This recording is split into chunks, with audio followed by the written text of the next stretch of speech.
Good day, everyone. Welcome. Thank you for joining us. You're watching Open Studio here in Cape Town TV. In studio with me today is Jill Trappler. All right, she is an artist. All right, we're going to speak a little bit more about what kind of art it is that she is doing. And I'm sure that many of you will find this interesting because many of you, are doing this kind of work. And yeah, so Jill, first of all, welcome to the show. Thank you, Danny. Firstly, I must say your work, hearing you speak about your work earlier on before the show really has inspired me, because I've never really thought of art as being like you've mentioned, as different types of art. I've never really thought of it to be that diverse. I just thought like, okay, it's drawing, and yeah, you're going to speak to us a little bit about, how different this art is, and what it can do to someone, especially like you said, it can soothe. It Oh could be yeah, soothing. So yeah. yeah, so before we get into it, for those that's watching at home, can you just give us a little bit of a background about who you are, and how you got involved into art? Um, I I've been living in Cape Town for about 40 years, and when I came here, I came from a network of artists in Johannesburg, and they said pick up with these artists in Cape Town, which was great for me because I was firstly new to Cape Town and I was a young mother, and I needed to keep my hand into arts and crafts. So meeting artists like Lionel Davis and Garth Erasmus and Velelo Soha was wonderful, and that's how we started various projects and studios. Before that, I was a young person on the East Rand. Um, I've always lived semi-rurally and been introduced to arts and crafts as a young woman. Um, for instance, Dumili Feni lived with my uncle, and when I was 5 or 6, we used to visit every weekend. And um, if you don't know who Dumili Feni is, please look him up because he's a very important South African artist. My mother and uncle made images, and then when we moved to KZN, we lived rurally, and my parents started 2 or 3 studios: spinning, weaving, knitting, carpentry, ceramics, and there was also a primary school. So there was always a sense of interaction, exchanging ideas and skills. Even if you couldn't speak the language, you could still sit and be busy together. And then at boarding school, I did fine art. I did art as a subject, and then I went back to the Johannesburg Art Foundation, which was the school that my uncle Bill Ainsley set up. And that's where I met David Kolwani. And between those 2 uncles of mine, these wonderful projects like the Tupelo and the Bag Factory, etc., started. And I've always been part of those networks, which are now happening in about 32 different countries around the world. So it's about exchange and Yeah. interaction. Wow, you mentioned a lot of family history when it comes to art. So would you say uh, this talent of yours, is it something you grew into, or is it something you're just born into? No, I think it's an awareness that when you talk about what you can do as an artist, the recent project that I'm working on is with children, and it obviously involves visual literacy. Mm-hmm. So, 8 of my peer groups, 8 other artists, have been working in safe houses. The group is called Home from Home, and you can see how simple visual literacy through drawing a cup on a sink in a kitchen can then help with fine motor coordination so that people can write better.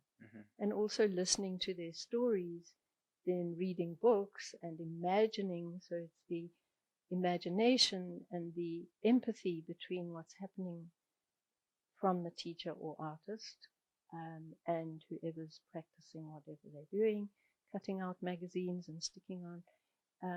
I think that makes you visually literate, and you can apply that to all sorts of things. Wow. And earlier on in the show, you also mentioned about the different type of arts. Yeah, Yeah. exactly. Can you just tell us about it, because you mentioned the visual literacy? You know, do you have to have a certain way in which you look at things to display it in the wall or on your page, or is it just, you know, something that comes about?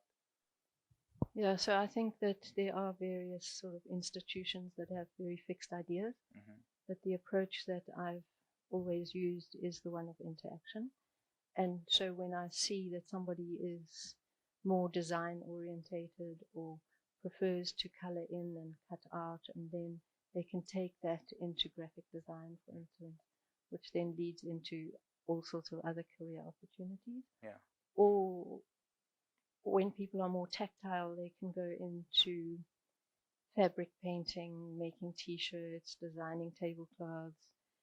And then there are other artists who are conceptual artists where they have a design skill and become illustrative, for example. And then there are so-called fine artists who are watercolor painters, oil painters, making sculptures. But, you know, that sort of gets refined along the way. But there's so much opportunity. Yeah. So where do you find yourself in that circle? What kind of artist are you? I mean, yeah, I'm a painter. And I've been a painter for many years. It's just that I think I have a need to find a way of using color. So by trade, I'm a spinner and a weaver.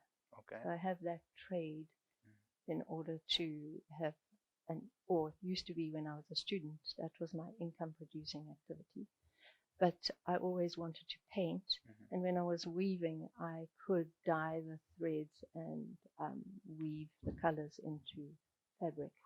And then I actually started like weaving my paintings and painting my weavings. And so I'm very much experimental and explorative. Wow.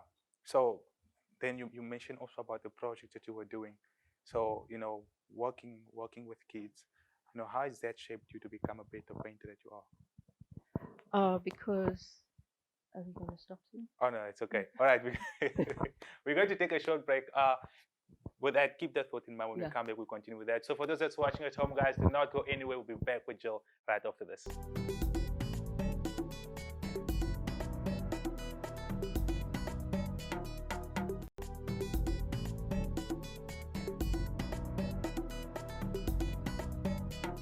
All right, guys, welcome back. You're still watching Open Studio right in Cape Town TV. I've got Jill with me in studio, who is a paint artist. All right, Jill. A painter. Oh, she is a painter.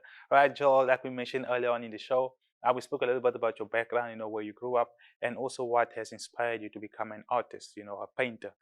You spoke about your family's rich history, you know, when it comes to art, and also the project which you've been doing with children, you know. So like before the show, we asked you, how has working with children, you know, made you or improved you to be the better painter that you are today? Okay, so I haven't always worked with children, and in whatever workshop situation or working with other people, there's always this transaction, the sharing of information. So I find in my classes that I teach that they have a very diverse body of artists. So there's some people who are highly skilled and accomplished and have had very good education, and there are other people who are really new and they're inquiring and curious. So those accomplished people actually get stuck in habits and they need to unlearn, and then they can learn from the newbies who are more curious.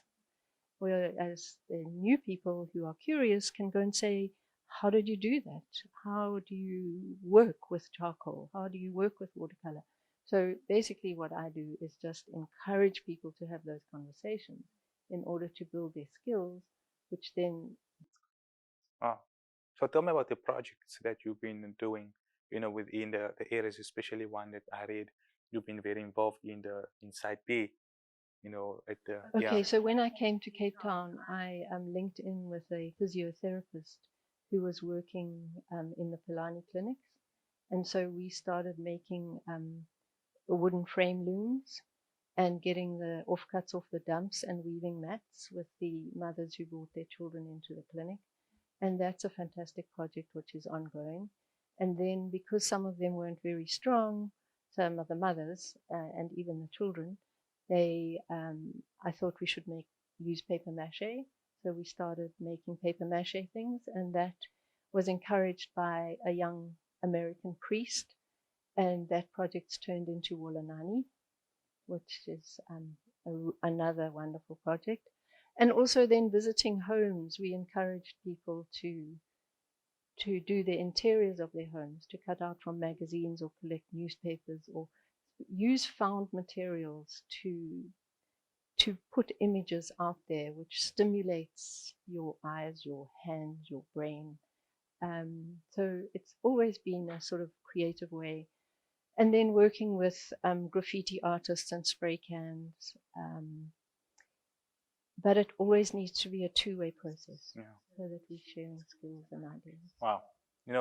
Tell us about the Orange Art Project thing that you mentioned, having to go into people's homes, and okay, so that I did as an individual, but at the same time I've been teaching on a Monday in various different venues, and this Monday group it's a drop-in thing, and they've been coming and going on a Monday if they can. In the summer, we get a lot of visitors from Africa and Europe and wherever, and they join this group and again feed in new information and new ideas.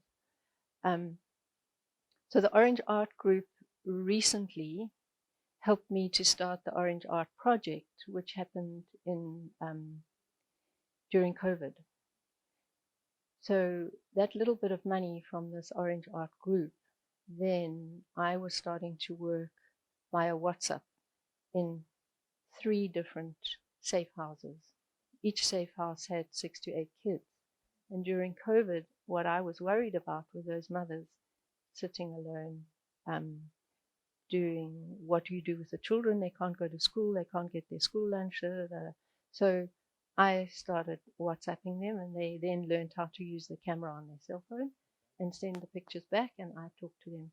And there was such a demand for that 6 months later there were 12 houses, and then I found funding to employ 8 artists to then do WhatsApp with 12 houses, and then a lot of those artists started visiting the houses with the permission of the mothers.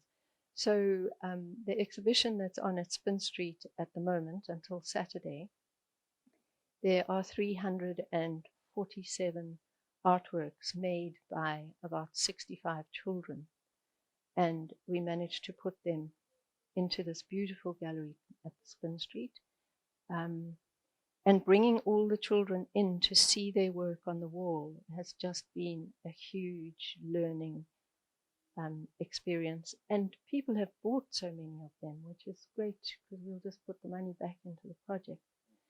So the Orange Art Group, 26 of that from that group are having an exhibition starting next week. So there's another diverse group of adults, young ones and middle-aged ones and quite old ones, and the 26 of them will be showing their different ways of working: oil painting, watercolors, sculptures, ceramics. And then 2 weeks later, I'm doing another solo show, which I'm really looking forward to, called Water and the Moon, and they're mostly oil paintings. And why I did that was to it was a very life-affirming experience working with people making images during the COVID time, and then finding the funding, which was based on employment, sustainability. So now the gallery is a restaurant, and some of the people in the kitchen are starting to take people around the gallery to look at artworks, and it's all just become a very exciting creative trajectory in itself. Yeah. So is this the first project that you've done in this year? Yeah, so this has been ongoing since April last year, and it'll finish in May. Okay. So it's it won't finish. You know what? I just need a whole lot of money, and it'll just carry on and it'll grow. And money follows a good project. Yeah. Wow. So funding is quite important in order for you. Yeah, and it's been easier during COVID because especially the government, the President's Fund and the National Arts Council have really been trying to support artists. So then I, in my usual very imaginative way, found ways of supporting artists. So these artists are talking amongst each other and sharing their teaching skills, and they are working with children and mothers. And then the artists who are locked away and lonely have been talking to each other on WhatsApp, and making art, because I've been putting out projects for them to do. All right, Jill. Okay. And Yeah, so we're going to take a short break. We can come back. We'll go a little bit deeper into that project, especially the exhibition. So for those that's watching at home, guys, do not go anywhere. We'll be back after this.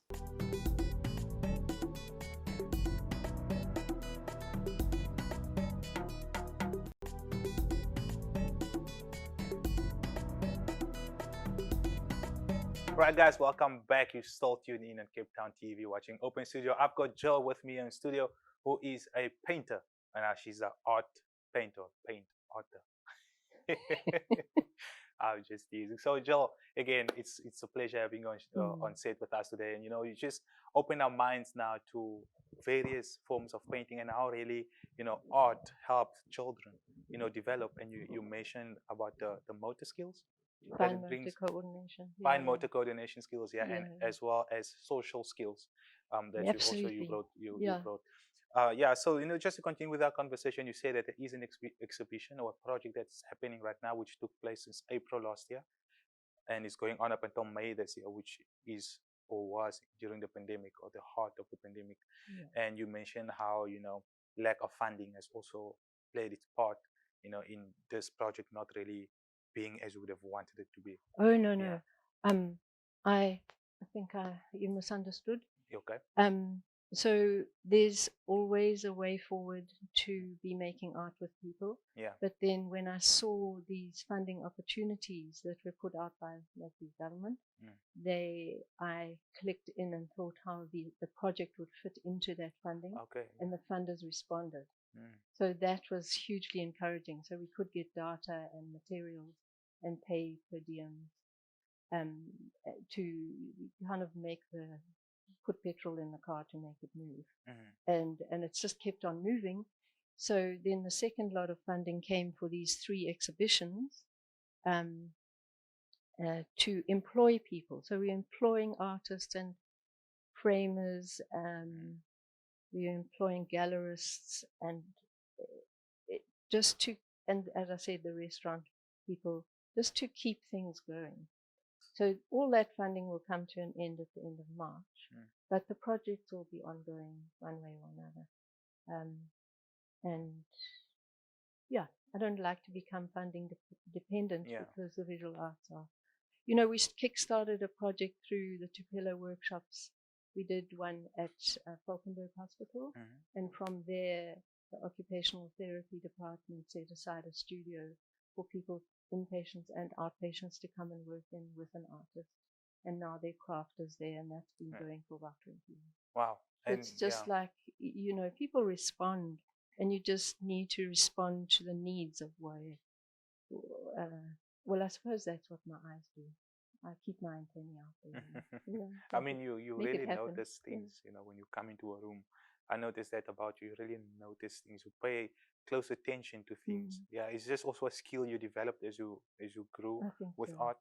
Yeah, I think so. And you learn to look at, as you said, take it to a different level. So this children's exhibition is not about pretty pictures, and neither is the next show, and neither is my show.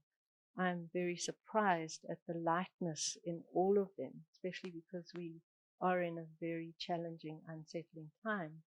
But I think that image making does unsettle people and makes you have to take another look or rethink things. And that's really significant to me in terms of living a more conscious life. Yeah. So these children exhibitions, what are the age groups that we're looking at? Oh, there's some 3-year-olds, and then they go all the way up to 18, and then they need to leave this particular NPO, the Home from Home, and then they actually have facilities for some of the 18-year-olds and over, because they try and put them into into jobs, or they live communally.